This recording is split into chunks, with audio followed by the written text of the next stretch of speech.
माझ्या चॅनलवरती आपल्या सगळ्यांचं मनापासून स्वागत आहे। तर आजच्या व्हिडिओमध्ये आपण बघणारे महाशिवरात्रीच्या आधी आपल्याला कोणत्या अशा गोष्टी किंवा कोणत्या वस्तू आणून ठेवायच्या आहेत ज्यामुळे आपल्याला भगवान शिव शंभो शंकरांची सेवा करता येईल।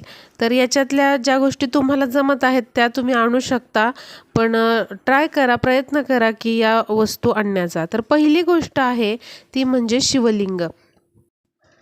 आता प्रत्येकाच्या घरी शिवलिंग हे असेलच, पण जरी नसेल तरी या महाशिवरात्रीच्या आधी तुम्ही शिवलिंग तुमच्या घरामध्ये आणा। शक्यतो मी सजेस्ट करेल की पितळेचं शिवलिंग हे शक्यतो असावं, किंवा मग जे काळ्या कलरचं असतं दगडाचं ते घेतलं तरी चालेल, पण खूप मोठं असं शिवलिंग घेऊ नका। छोटंसं असलं तरीही चालेल, म्हणजे तुम्हाला महाशिवरात्रीपासून शिवशंभोंची उपासना करता येईल, सेवा करता येईल, त्या पिंडीला, त्या शिवलिंगाला अभिषेक करता येईल। कारण ज्या घरामध्ये शिवलिंग असतं तिथे भगवान शंभो शंकरांचा वास हा असतोच असतो। त्यामुळे शिवलिंग नसेल तर तुम्ही या महाशिवरात्रीच्या आधी ते घेऊन ठेवा।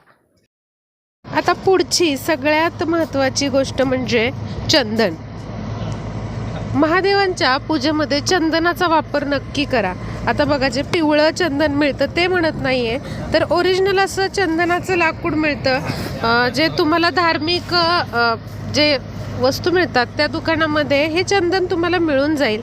तर हे सहाणेवरती तुम्ही जेव्हा उघळता थोडंसं पाण्याचा थेंब घ्यायचा आणि हे जे लाकूड आहे चंदनाचं थोडंसं उघळायचं, आणि ते जे चंदन आहे ते तुम्हाला महादेवांना लावायचं आहे। कारण चंदन हे गुणधर्माने थंड असतं, आणि जेव्हा आपण महादेवांना चंदन लावतो, शिवपिंडीला चंदन लावतो, तेव्हा शिवशंभोंचं जे मस्तक आहे ते शीतल होण्यास मदत होते। म्हणून शिवशंभोंच्या उपासनेमध्ये, त्यांच्या पूजनामध्ये चंदनाचा वापर अवश्य करा। दुसरी गोष्ट म्हणजे आहे भस्म। महादेवांना भस्म अतिशय प्रिय आहे। त्यांच्या प्रत्येक पूजेमध्ये भस्म हा वापरलाच गेला पाहिजे, कारण आपल्याला माहीत आहे महादेव पूर्ण अंगाला त्यांच्या भस्म लावत असत, त्यामुळे त्यांच्या पूजेमध्ये भस्म हा असलाच पाहिजे। त्यामुळे या महाशिवरात्रीच्या आत तुम्ही भस्म हा घेऊन ठेवा, आणि रोज नित्यसेवेमध्ये महादेवांच्या तुम्ही भस्म हा वापरत चला। पुढची वस्तू आहे ते म्हणजे रुद्राक्षाची माळ। तर अशी रुद्राक्षाची माळ तुम्ही या महाशिवरात्रीच्या आत घेऊन ठेवा। जर तुमच्याकडे नसेल तर तुम्ही ही घेऊन ठेवा, आणि त्याच्यावर तुम्ही ओम नमः शिवाय, ओम नमः शिवाय असा जप रोज करू शकता, सोमवारी करू शकता। तर अशी 108 मण्यांची माळ तुम्ही घेऊन ठेवा, आणि ही रुद्राक्षाची माळ तुम्ही शिवपिंडीच्या भोवतीने पूजनामध्ये मांडू शकता, आणि या रुद्राक्षाच्या माळेचे देखील आपल्याला पूजन करायचं आहे। दुसरी महत्त्वाची गोष्ट म्हणजे शिवशंभोंना किंवा महादेवाच्या पिंडीला अभिषेक घालण्यासाठी जे अभिषेक पात्र मिळतं, तर तुम्ही व्हिडिओमध्ये बघू शकता, स्टँड असतं आणि त्यावरती असं तांब्याचं भांडं असतं, आणि त्याला छिद्र असतं खालून। तर त्यामध्ये तुम्ही पाणी टाकल्यानंतर शिवपिंडीवरती सतत ते पाणी पडत राहतं, आणि असं शिवलिंगावरती सतत अभिषेक होणं खूप खूप फलदायी मानलं जातं। कारण शिवशंभोंना असा जल अभिषेक होत राहणं हे खूप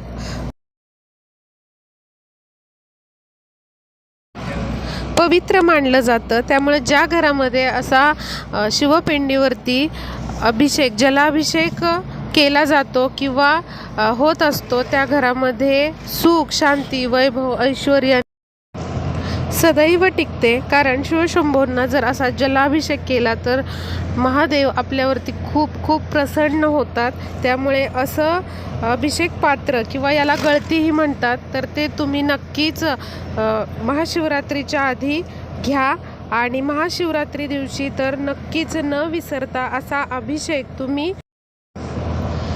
पुढची गोष्ट म्हणजे चांदीचं बेलपत्र।